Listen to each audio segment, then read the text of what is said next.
afternoon. Romantic love is on the rise. In Helen Fisher's TED Talk, Why We Love, Why We Cheat, she states that 91% of American women and 86% of American men would not marry someone who had every quality they were looking for if they were not in love with that person.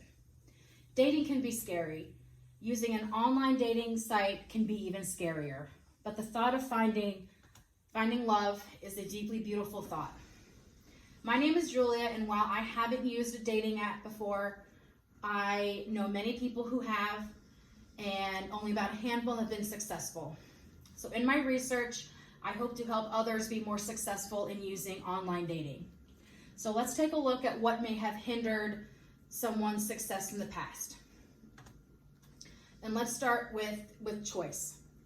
Barry Schwartz TED Talk, The Paradox of Choice, he talks about how when people are presented with too many options, they tend to not choose at all. So instead of looking at 16 to 20 people's profiles, limit yourself to 5 to 9 and then stop looking. And of those 5 to 9, meet 1 to 2 of those people. Let's also take a look at not being honest. In a Washington Post article, it states that people fear revealing their true intentions because it might limit their potential pool of matches. And it might leave them and make them stand out. Also, date with a purpose.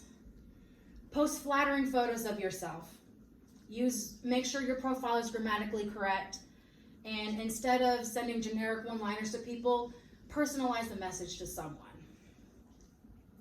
And lastly, online dating can be addicting. With the ease of use, the endless profiles, and the rewards for making matches, it can just be overwhelming sometimes. In a Washington Post article, it actually stated that a Tinder user could swipe 140 profiles a day. And that came from a Cowan & Co. note from 2016. So now let's take a look at what love looks like on the inside.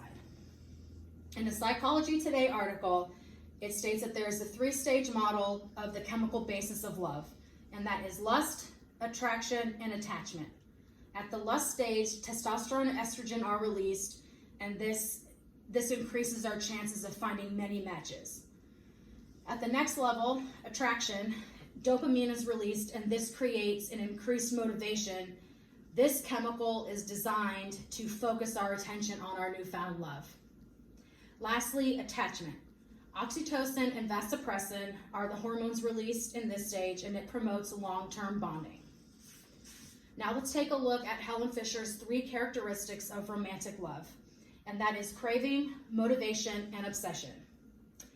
You have an intense craving to be with that person, not only sexually, but emotionally. You want that person to call you. You want that person to invite you places. You want that person to tell you that they love you.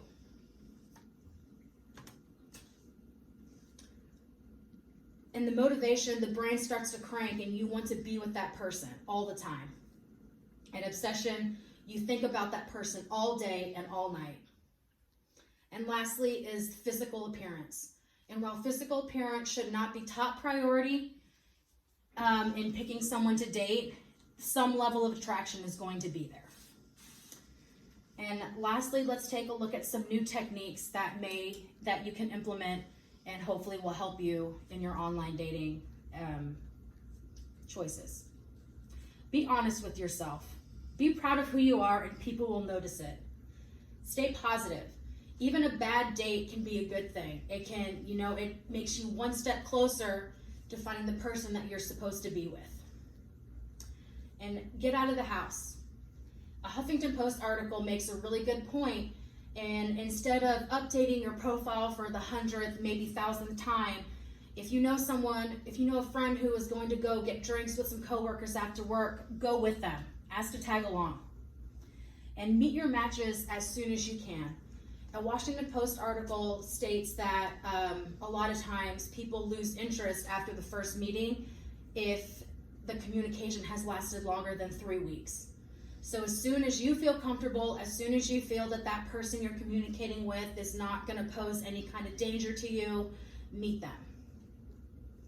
And don't lose sight of what you want in a potential mate. Remember your non-negotiable requirements for dating someone, whether it be he or she must respect me or he or she must want to have kids. And see the potential in your mate for who they are and not who you want them to be. Don't be blinded by sense of humor. Don't be blinded by style. Don't be blinded by a serendipitous love encounter, you know? See them for who they truly are. Think outside the box. Go on that blind date.